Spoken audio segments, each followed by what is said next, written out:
সরকার সেটা মারা গেছে, এখন তাকে দাফন করতে হবে। এখন আর কোনো দেরি নয়, সেই দাফনের মাধ্যমে এদেশের নতুন সরকার গঠন হবে ইনশাআল্লাহ। এই দেশের মানুষ কোরআন সুন্নাহর আইনের ভিত্তিতে রাষ্ট্র পরিচালনা দেখতে চায়।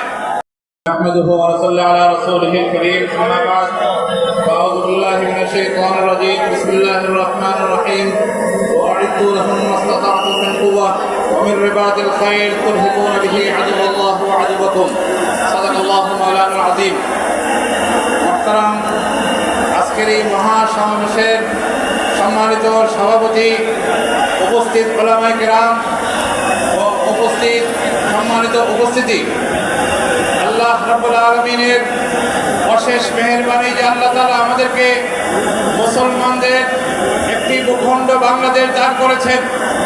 এই দেশে যারা বসবাস করছেন তাদের ৯৫% মুসলমান রয়েছে।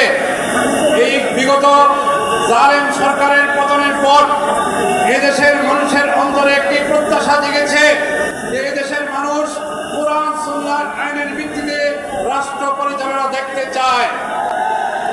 আমরা উলামায়ে কেরামের আজকের এই সমাবেশ থেকে, আমরা উলামায়ে কেরামের জবান থেকে এই ঘোষণা শুনতে চাই, আগামী সরকার যাতে ইসলামী সরকার হয় দেশে, যা জনগণের প্রত্যাশা তা যেন অবশ্যই পুরা হয়।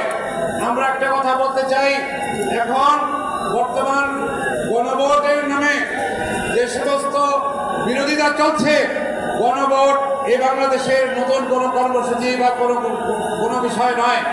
বাংলার জমিনে গণভোটের মাধ্যমে অনেক রাজনৈতিক দলের আবির্ভাব ঘটেছিল।